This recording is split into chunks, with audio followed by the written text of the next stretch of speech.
Interventions with a King. Discussion and commentary based on articles from Jack, Cardiovascular Interventions. I'm Spencer King, editor of Jack, Cardiovascular Interventions. Welcome. We are visiting today with Dr. Raj Mekar from the Duke University faculty, who has a paper of great interest to us pending in an upcoming issue of Jack, Cardiovascular Interventions on TIMI flow assessment in patients with cardiogenic shock. Welcome. Thank you, Dr. King. Now, tell us, we know that TIMI flow is important in acute myocardial infarction. Tell us about that, and tell us what you've learned about shock patients. So we know about the prognostic importance of TIMI flow from the GUSTO-1 angiographic sub-study that showed that TIMI 01 flow was associated with 8.9% mortality compared to 4.4% with TIMI 3 flow. Similarly, we have looked this into the PAMI study, where it showed that there was a difference in mortality that varied from 2% in patients with TIMI 3 flow versus 27% in patients with TIMI 0 flow and 20% with TIMI 1 flow. So a lot worse outcome with the without good normal flow. Absolutely. Yeah. There were no good studies focusing on this subject in the shock population, and therefore we utilized the ACC-NCDR CAT PCI registry data, and we showed that similar inverse relationship with TIMI flow existed even in shock patients. However, this time the mortality variation was very high. For example, people with TIMI 0 flow had a mortality of about 65 to 66%. TIMI 1 flow was about 60%, and 50% with TIMI 2 flow, and 26% with TIMI 3 flow. And so there was a wide variation in mortality. So if you're successful in getting the artery open and flow normalized, you have a much better survival in this NCDR database. Correct. Which, by the way, is very nice that the DCRI is now managing that, and I think is a huge resource for us.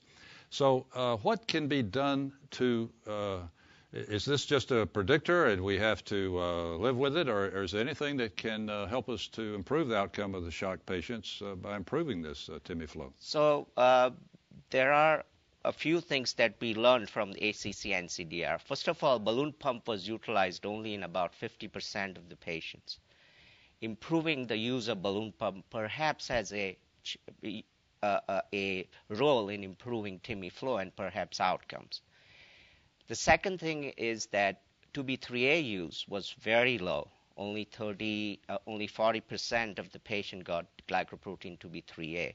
And there are data, observational, albeit in shock patient. Cleveland Clinic Registry had shown that stent plus abscesimab improved 1-year outcome.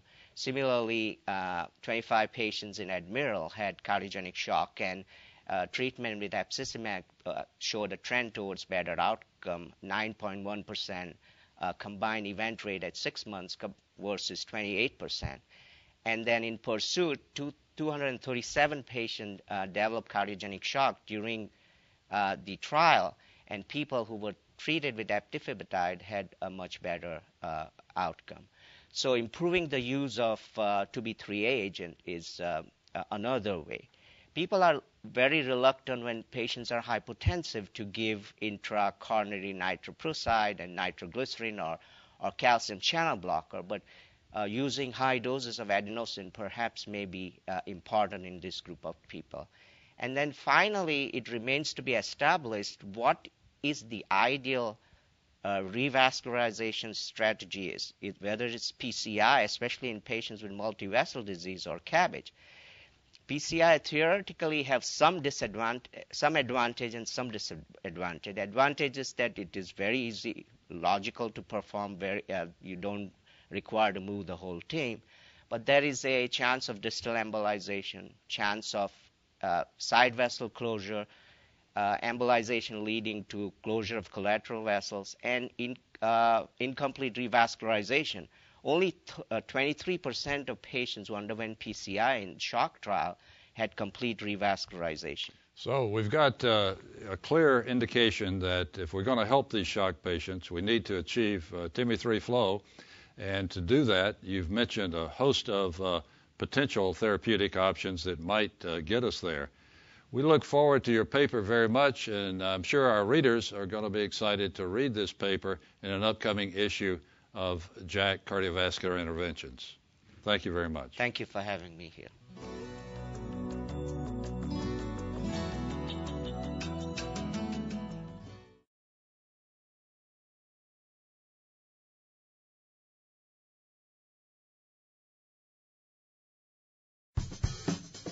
Have a question or comment about a CVN story? Send us an email at cvnfeedback@acc.org.